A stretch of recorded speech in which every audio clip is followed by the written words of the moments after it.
Boa noite, queridos irmãos. Vamos dar a abertura aos nossos trabalhos do livro Mãos Unidas, de Emmanuel e Chico. Item 48. A caminho do Cristo. Carregar nossa cruz a caminho do Cristo será abraçar as responsabilidades que nos cabem no setor de trabalho que Ele próprio nos confiou. E na adesão do compromisso esposado, urge não esquecer que as nossas dificuldades podem ser modificadas, mas não extintas. Sem obstáculos cairíamos na inércia. E é forçoso avançar sem esmorecer para evoluir. Em quaisquer circunstância, cumpre-nos trabalhar, aceitando-nos com as imperfeições que ainda trazemos, realizando o melhor ao nosso alcance e perceber que, sem o conhecimento das nossas fraquezas, tombaríamos no orgulho. Nos unamos então em prece. Elevemos um pensamento de paz e harmonia na busca do nosso Mestre Maior.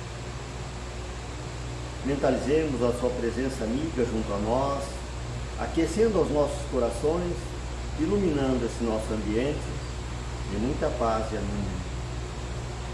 Se conosco, querido Mestre Jesus. Contamos também com a inspiração e a proteção dos nossos bons mentores espirituais, de Francisco Valdomiro Lawrence, nosso patrono, e em seu nome iniciamos os trabalhos desta noite. Que assim seja, graças a Deus. E para a nossa reflexão, vamos retornar a esse livro. O Espiritismo e a Renovação Social, do nosso Luiz Roberto Scholl de Santo Ângelo, que nos traz nesse livro uma visão muito interessante e muito própria e bastante atualizada da nossa realidade como elemento social. Nós falamos tanto na nossa renovação e esquecemos que nós fazemos parte de um conjunto e que devemos olhar também para esse conjunto como um todo e tratar de fazer com que se perceba de uma forma eficiente qual é o nosso papel, como nós podemos contribuir para a renovação social, para o nosso aprimoramento. É claro que cada um trabalhará necessariamente a sua própria evolução, mas é na evolução do indivíduo que nós contribuiremos, em primeira instância, para a renovação social. E com a nossa contribuição para com os outros, fazendo o que nos compete em termos de responsabilidade, de auxílio, de esclarecimento e todas as ações que podem vir em proveito daqueles outros que convivem conosco. Um dia nós nos perguntaremos, com certeza, qual foi a minha contribuição? Qual foi a semente que eu lancei pelo caminho afora? Não basta chegarmos à conclusão que contribuímos única e exclusivamente com a nossa própria renovação, o que seria, de certo modo, um gesto egoístico. Precisamos aprender a pensar também no outro. E uma das formas de nós começar a contribuir é começar a compreender-se, a entender quais são as nossas tarefas, com o que nós podemos contribuir. E aqueles de nós outros que somos médiuns e que podemos, através da mediunidade, contribuir, precisamos compreender claramente todas as funções que a mediunidade pode servir para nós. A nossa iluminação interior, a nossa renovação pessoal, passa necessariamente pelo bom entendimento com relação à mediunidade. E a mediunidade de cura é daquelas que mais gera a nossa curiosidade, a nossa ansiedade. É ponto de apoio para as pessoas procurarem conhecimento, o conhecimento que a doutrina espírita pode trazer para a nossa renovação. Nós, que de alguma forma trabalhamos com a mediunidade, temos aqui exatamente uma das melhores ferramentas para esta contribuição conosco e com os outros. Lembrando que Jesus nunca trouxe para si o mérito das curas que através dele eram alcançadas. Todas as vezes ele dizia: vai, a tua fé te curou. Mas fica nisso o lembrete de que a mediunidade de cura existe realmente dentro da humanidade. Mas as faculdades de cura não se resumem necessariamente à mediunidade. A mediunidade é uma dessas ferramentas que nós podemos ter ao nosso alcance para que nós venhamos a alcançar os nossos objetivos. Ela é, a faculdade de cura como um todo, é uma das mais belas demonstrações da misericórdia divina. E isso nós podemos observar no momento em que nós entendermos que as nossas mazelas são criações nossas, de nós mesmos.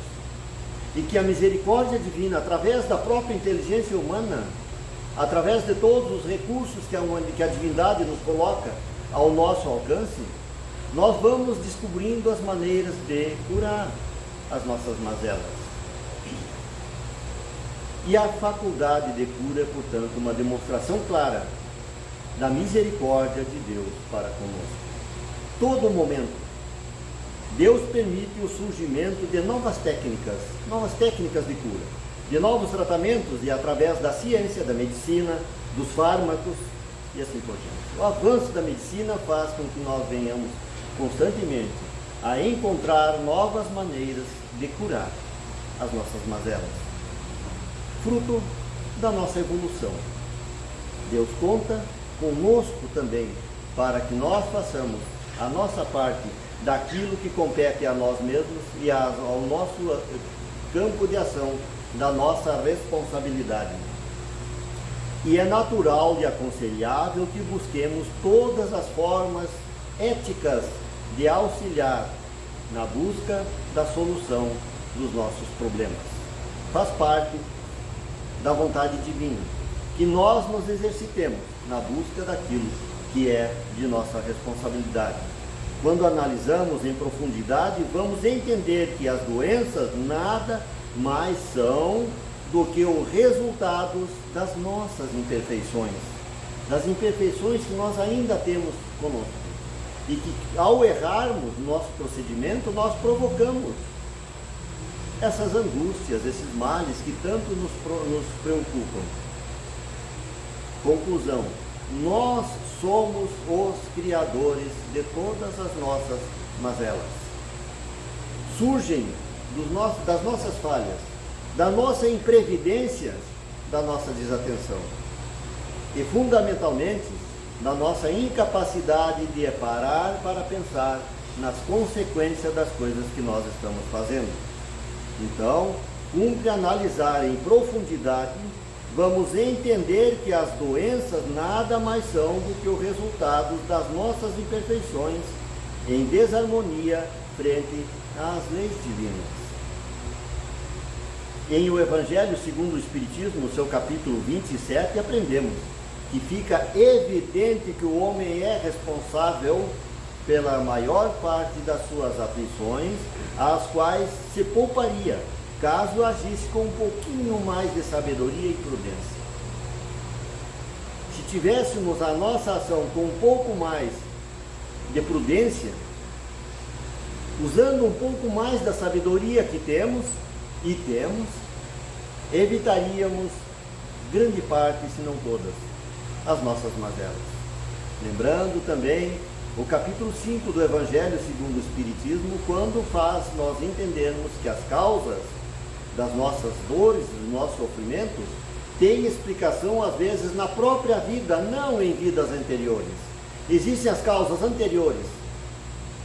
Antes de encarnarmos, já trazemos as nossas mazelas, resultado de ações anteriores em outras oportunidades. Mas que grande parcela delas são de causas atuais da nossa imprevidência nesta vida. Que não precisamos cavocar no subconsciente, no nosso passado, nas outras encarnações, olhando para o próprio procedimento de agora, nós encontraríamos lá as falhas que provocaram as nossas aflições. Grande parte, portanto, das nossas aflições nós podemos evitar com um pouco de sabedoria e prudência. Então, a enfermidade surge como prova ou expiação, convidando o indivíduo ao reajustamento, a reajustar-se. Quando ela nos visita, é a oportunidade de uma autoanálise e ver onde está surgindo esse problema, onde estou falhando, para que isso continue acontecendo aqui comigo agora. E grande parte dessas conclusões nós vamos encontrar na vida presente, nas nossas ações de logo ali. Não é provas de outras vidas, que também temos, mas grande parte são de agora. Ao enquadramento, aos seus deveres, à renovação e à mudança. Então, o indivíduo, no seu reajustamento, no seu enquadramento aos seus deveres, cumprir com o que lhe deve, com o que lhe é de responsabilidade, com a necessidade, portanto, de buscar o nosso senso de responsabilidade que vai fazer enxergarmos mais profundamente as nossas responsabilidades com relação ao que estamos passando. Assim, vamos abordar a faculdade de cura, que extrapola o conhecimento da ciência estabelecida. Muitas partes das curas que nós alcançamos não conseguem serem explicadas pelas ciências estabelecidas. E então precisamos procurar em uma outra ciência, um pouco mais ampla no seu alcance, que vai fazer com que nós venhamos a entender de uma forma mais clara e precisa a realidade espiritual, a nós como seres espirituais em evolução, que é a ciência espírita. E essa faculdade de cura que vamos analisar então chama-se mediunidade de cura. Mas para compreendermos, porque sim, é possível, com a ajuda de espíritos e de pessoas dotadas de alguma energia extraordinária, de uma capacidade de doação de fluidos, detentores, portanto, de algumas características específicas, possam acontecer curas espirituais, verdadeiras curas e às vezes materiais também. Estão aí na história da humanidade. Basta olharmos um pouco e encontramos fenômenos extraordinários que são comprovados. Na realidade, elas acontecem o tempo todo, aqui e agora. Bem provavelmente estejam acontecendo processos de cura e que nós não vamos perceber. Só que, na maioria das vezes, de forma imperceptível, mas em alguns casos pode ocorrer de forma ostensiva, incontestável. E por que eu disse que agora, nesse momento, pode estar acontecendo o processo de cura? Porque aquela cura extraordinária que pode acontecer em alguns momentos, elas acontecem da mesma maneira e com as mesmas energias que podem estar sendo processadas nesse momento conosco. Porque a espiritualidade não é fantasiosa, espetaculosa, ela age em silêncio sem tirar de nós a responsabilidade das nossas decisões. E agem segundo as nossas energias pessoais, as nossas características, trabalhando para que nós venhamos a encontrar os caminhos de solução das nossas questões. E eles podem, sim, agir nesse momento de forma invisível para os nossos olhos, e estarem solucionando questões que nós não saberíamos fazer por nós mesmos. Allan Kardec, ao longo dos seus 15 anos de estudo, que resultaram na codificação espírita, fez várias pesquisas sobre o fenômeno da mediunidade e também de curas espirituais, que se encontram ao longo das suas obras, que especialmente no Livro dos Médiuns, em A Gênese e na Revista Espírita. No Livro dos Espíritos e no Evangelho segundo o Espiritismo também nós vamos encontrar estudos sobre as curas, sobre a mediunidade de cura. Mas respeitando o nosso autor, o nosso Luiz Roberto Spunk, colocou desta forma, e que nesses 3 itens se encontram estudos aprofundados a respeito da mediunidade e da mediunidade de cura. Ali está expresso o conhecimento, os estudos, as conclusões de Allan Kardec nos seus 15 anos de estudo em favor da doutrina espírita. Mas mediunidade, o que é? Para trazer o conceito mais direto, mais simples, podemos dizer que a faculdade é inerente ao indivíduo. Inerente ao indivíduo, quer dizer, faz parte da sua própria natureza, de todos os indivíduos. Independente dela estar mais ou menos aflorada, mais ou menos ostensiva. É claro que se fôssemos classificar quem é e quem não é médium, teríamos que olhar para o efeito desse fenômeno no andar dos acontecimentos e chegaríamos à conclusão que o médium é aquele que atende de forma mais ostensiva. Eu poderia começar a cantar aqui para vocês agora, aproveitando a ausência da nossa Margarete, e cantaria, porque eu sei cantar. A faculdade de cantar, de usar a voz, é presente em todos nós, mas a quem nós chamamos cantores? Aqueles que têm esse dom de uma forma mais trabalhada, mais aprofundada, mais dilapidada, ou que trazem já na sua encarnação essa possibilidade de uma forma mais clara, mais visível, mais ostensiva. Esses nós chamaríamos cantores. Mas todos nós poderíamos cantar, todos nós cantamos. Assim é com relação à faculdade. Todos nós a temos, de algum grau. O indivíduo que começa a sua caminhada na evolução humana, na condição hominal, traz em si, inerente à sua natureza, a faculdade mediúnica, a possibilidade de receber e de expressar alguma coisa que lhe vem da espiritualidade. Conforme formos evoluindo, nós vamos evoluir também esta faculdade. Evolução do espírito traz também evolução da mediunidade. Mas quando Deus colocou em nós o direito de trabalhar com a mediunidade, Ele não classificou o indivíduo pela sua evolução, pela sua cultura, pelo seu grau de instrução ou qualquer outra característica. Deu a nós para que nós contribuíssemos, mesmo na nossa falibilidade, nas nossas falhas, na nossa ignorância e até mesmo no nível da nossa maldade, podemos ter a mediunidade. Porque ela é física, precisa de uma... ela não é física, ela é da alma, é do espírito. Mas precisa de uma condição física para que ela possa expressar-se nesse mundo físico. Para alguns pode ser mais ostensivo, para outros menos. Mas, de certa forma, todos sofremos de alguma forma a influência dos espíritos, que de resto são eles que nos dirigem vida fora. A mediunidade é inerente ao indivíduo, cada um deles, todos. O Espiritismo estudou o fenômeno com profundidade e de forma científica, através de métodos experimentais, surgindo dessas pesquisas orientações para um uso seguro e responsável, porque a mediunidade sempre esteve presente junto à humanidade, está presente em toda a história da humanidade. Mas nunca antes na história da humanidade, tínhamos uma ciência tão preparada, tão própria e tão aprofundada no estudo da mediunidade da alma humana, conforme temos agora com a doutrina espírita.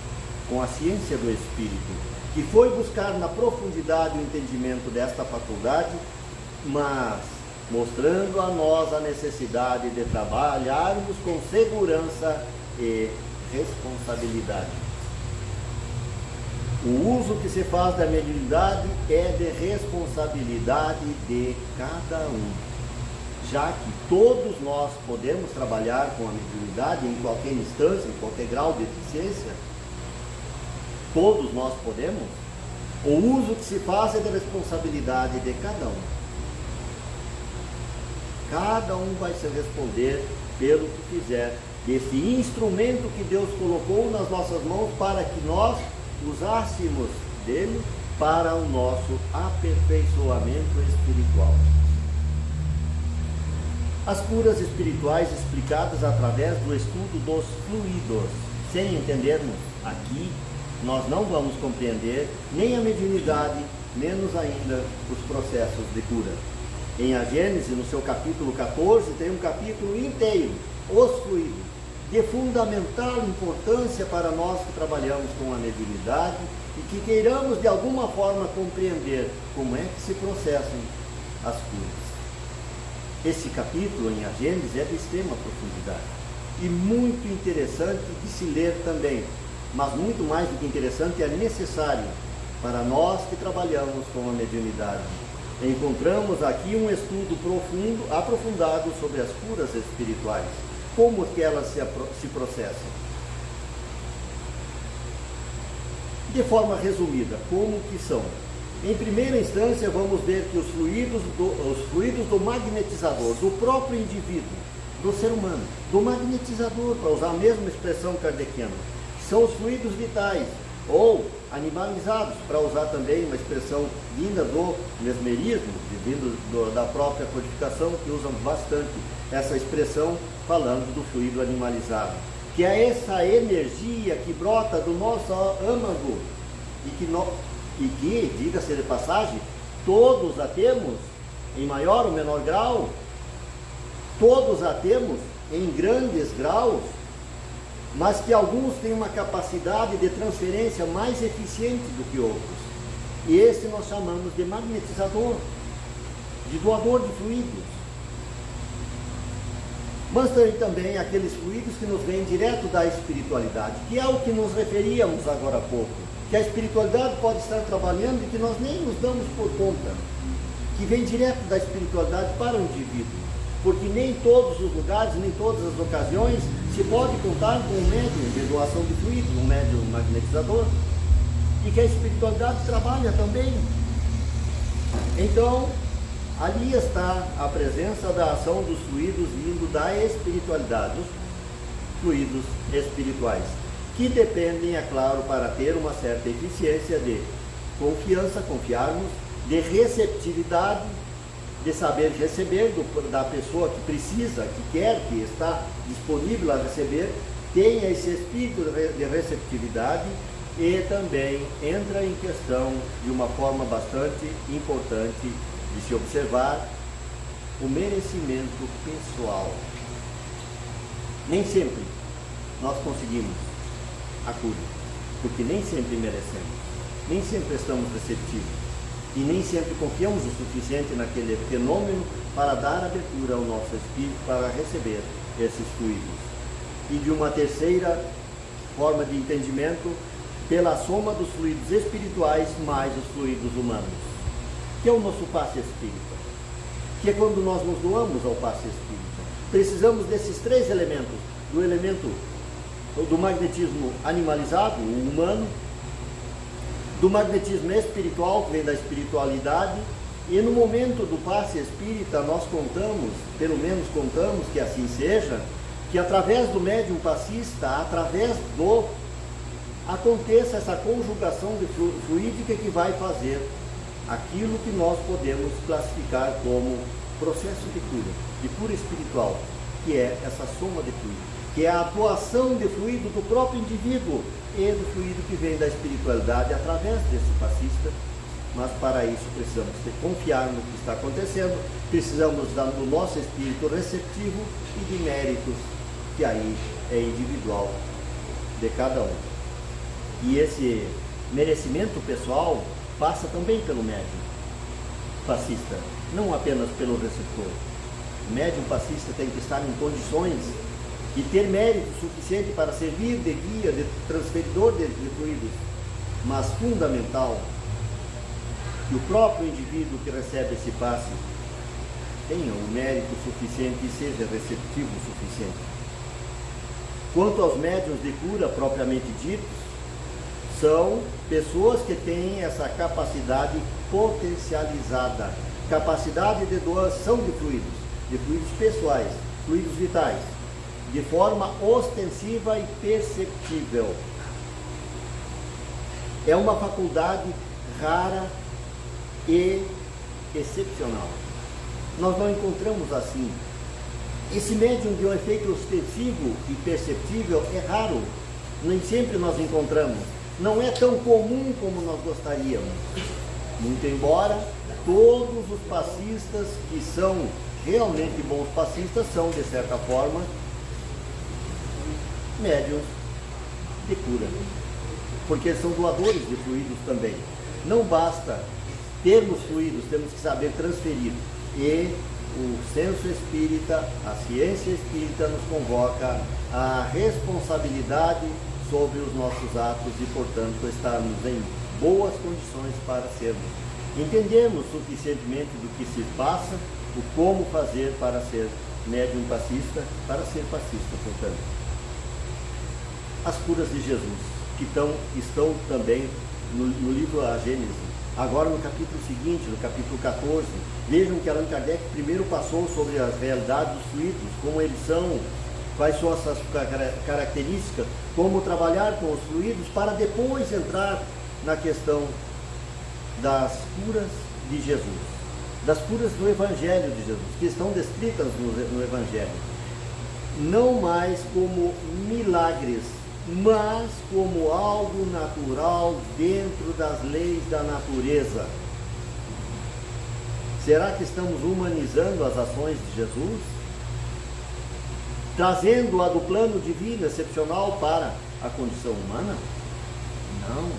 Estamos, através de um processo científico responsável e consciente, passando a entender como agia Jesus, porque ele não veio para derrogar as leis, muito pelo contrário, para mostrar a sua eficiência e os seus limites talvez, mas dentro das leis da natureza, nos mostrar que tudo nós também podemos fazer, e ainda mais, se o quisermos. Porque ele era, e é ainda hoje, apenas e unicamente um espírito com mais evolução do que nós outros. E que, portanto, nós temos a mesma origem e temos o mesmo destino que ele. Apenas que ele já andou e já está lá onde nós nos propomos a ir. Mas precisamos ir para poder fazer tudo o que ele fazia e mais ainda se pudermos. Porque os seus milagres não houve derrogação das leis da natureza. Ele trabalhou, vamos ler lá em A Gênese, na Revista Espírita, no Livro dos Médiuns, e vamos compreender de forma mais profunda como que eles podem acontecer, porque ele agiu dentro das leis da natureza. Podeis fazer tudo o que faço e ainda muito mais. Na Revista Espírita, há um caso de cura obtida através da mediunidade, ou a ação direta de espíritos, que trabalham necessariamente com os fluidos. Um exemplo, aliás, na Revista Espírita existem vários exemplos a serem observados. Quem conhece a Revista Espírita vai lembrar deles. Quem não as conhece, trate de ler, porque realmente é uma leitura que vale a pena. Vale a pena, pelo menos, para nós entrarmos no espírito de Allan Kardec e observarmos como ele trabalhava, o senso de responsabilidade que ele tinha e o que ele colocava em estudo nessas revistas para que no debate se chegasse a um entendimento melhor. E lá existe a exemplificação do que ele citava com a mediunidade de cura, a ação direta de espíritos. A senhora Murrell, me perdoem que eu não sei falar francês, então vamos ficar no português mesmo. em 1865, relata Allan Kardec que uma médium vidente e de psicografia e escrita mecânica, a senhora Muriel, quebrou um braço, teve a infelicidade de quebrar um braço e que se preparava para buscar um médico para fazer o tratamento, no que se manifestou um espírito chamado Dr. Demure. Vamos de novo no português. Dr. Demure, que era membro da Sociedade Parisiense de Estudos Espíritas, quando ainda na matéria, quando ainda encarnado, que ao desencarnar, indo para a espiritualidade, continuou trabalhando com Allan Kardec e a sua equipe. E disse a ela que não precisaria procurar um médico. Eu me encarrego, disse o espírito, Dr. Demure.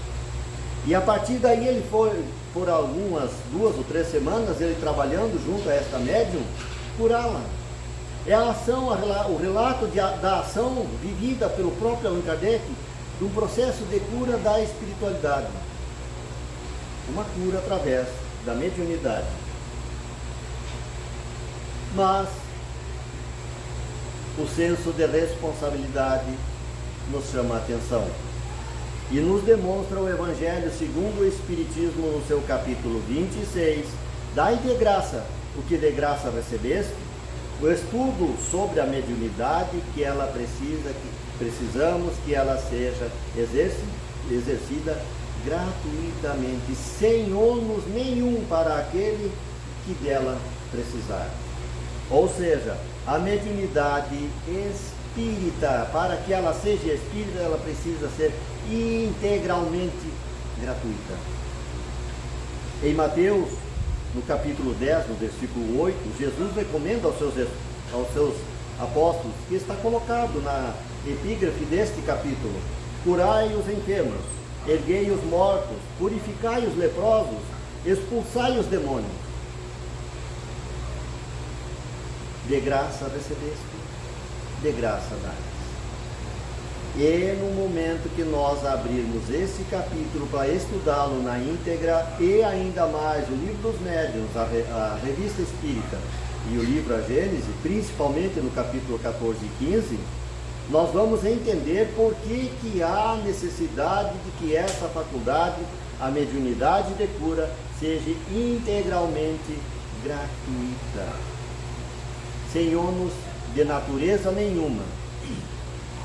Allan Kardec analisa: ora, a primeira condição para conseguir a boa vontade dos espíritos é o que decorre da humildade, do devotamento e da abnegação, o mais absoluto desinteresse material.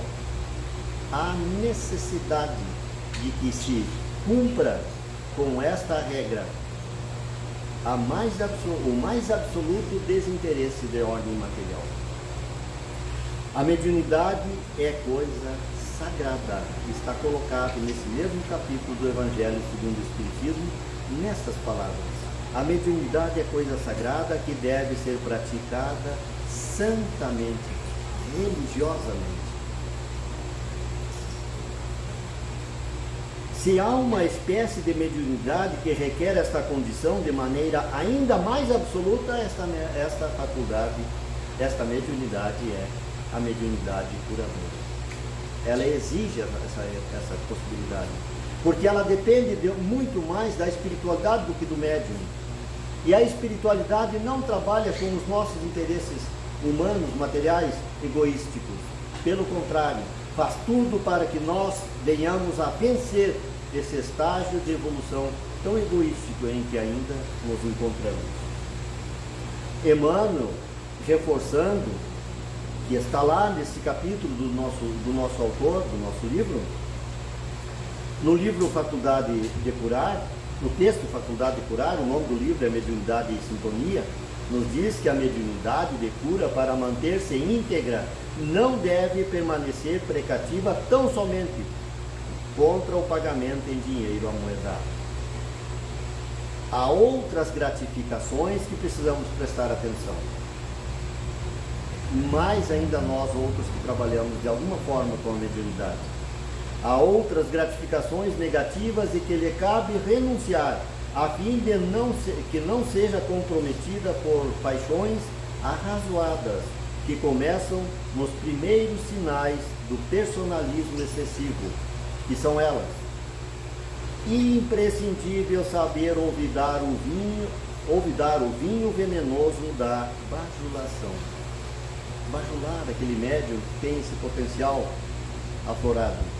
A propaganda jactanciosa, o perigoso elixir da lisonja e a aprovação alheia como paga espiritual, que também acontece.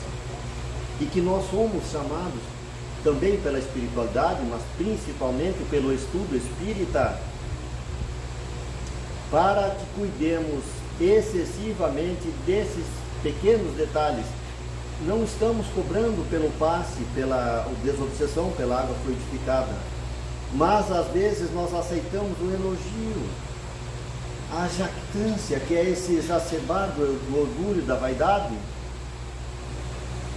Isso também é uma forma de paga que nós aceitamos sem perceber. Precisamos, nós outros, prestar muita atenção para que não venhamos a comercializar em troca do reconhecimento, da alegria, da gratidão daquele que recebe. Isso é muito perigoso porque nos coloca na linha de ação daquilo que nós precisamos nos livrar urgentemente, que é a vaidade, o orgulho, o egoísmo. Assim, fica fácil entendermos por que a mediunidade com o Espiritismo e com Jesus é trabalho bastante desafiador para o exercício na sua integralidade, pois exige abnegação, altruísmo e desprendimento. E também compreendemos, nos perdoem se nos colocamos desta forma, mas é necessário que se diga, também compreendemos porque tanto se afastam dos trabalhos espíritas, porque dão de encontro com algo que exige bastante de si, e é por isso que Jesus dizia que essa porta é estreita, porque se precisamos abrir mão de muitas coisas das quais nós estamos acostumados, habituados, e temos um pouco de dificuldade de abrir mão, mas precisamos abrir mão, caso contrário continuaremos sendo a nulidade que somos. O objetivo essencial do Espiritismo é o mesmo de Jesus, a nossa melhora íntima, do próprio indivíduo. Também como Jesus, o Espiritismo não veio para remendar corpos, embora tudo que nós buscamos, na grande maioria ao menos, é remendar doenças do corpo, doenças físicas. Aqui está o nosso primeiro erro. Nós precisamos pensar na origem que está lá na alma, no coração, mas para salvar almas.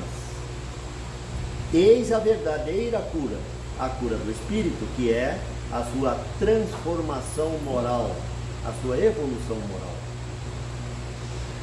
Quando acontecer a cura do corpo, deve ser entendido como sendo a providência divina nos criando uma chance de reparação. A dor, então, a dor física, as doenças, os nossos problemas acontecem para que nós reavaliemos algumas posturas perante nós mesmos, perante a vida. Conforme nos ensina Jesus, buscai primeiramente o reino de Deus e a sua justiça, e todas as coisas vos serão acrescentadas. Busquemos então, todos nós, encarnados e desencarnados aqui presentes, a nossa cura, a cura da alma, a nossa transformação moral, buscando incansavelmente as coisas do reino de Deus. E tudo o mais que precisarmos a partir daí, com certeza, se atendermos às nossas necessidades espirituais, tudo o mais será acrescentado. E aqui a imagem do nosso canal lá no YouTube, para que nós procuremos esse canal. Casa Espírita Mãos Unidas. Estão lá algumas das nossas palestras, como por exemplo aqui essa da nossa Stefane, de terça-feira, semana passada, um pouquinho mais antes do nosso Gilmar, né? E mais algumas que ali estão ao alcance de todos. E para a terça-feira da outra semana, da semana que entra, desta semana, portanto, nós receberemos a nossa Lenice Alves, o caminho e os desafios. Somos todos convidados, mas por hora nos unamos em prece. Elevemos um pensamento de paz e harmonia, buscando Jesus, o nosso Mestre Maior, a quem nós entregamos integralmente os nossos corações e a nossa alma. E confiemos no seu amor e na sua luz, que nos abençoe, que nos ilumine, que nos encoraje para tomar as decisões que são necessárias serem tomadas para nós, para a nossa evolução espiritual. Jesus, se conosco em todos os momentos. Enche esse nosso ambiente, os nossos corações da mais plena luz, das melhores energias. E enviemos aos nossos lares, aos que nos aguardam, aos nossos vizinhos indistintamente, esta mesma luz. A energia de cura que tanto precisamos, que tanto precisam. Nas casas de assistência, nos hospitais, nos presídios, onde houver uma alma em desconforto, em desesperança, ali estejam os nossos corações de luz e paz, vibrando energias de cura, de bênção, de socorro espiritual. Abençoa-nos, Senhor, em todas as circunstâncias. Abençoa aqueles que estão desencarnando sem entendimento nenhum da sua natureza, da sua realidade, chegando à espiritualidade em completo desequilíbrio. Leva-lhes uma mensagem de paz, de luz e de confiança. Que a nossa casa espírita seja iluminada em todas as suas tarefas, para que possa realmente, com eficiência, realizar todo o projeto da nossa evolução espiritual, nossa e de todos nós. Que a tua paz, querido Mestre Jesus, esteja sempre no coração de cada um de nós. Que assim seja, graças a Deus.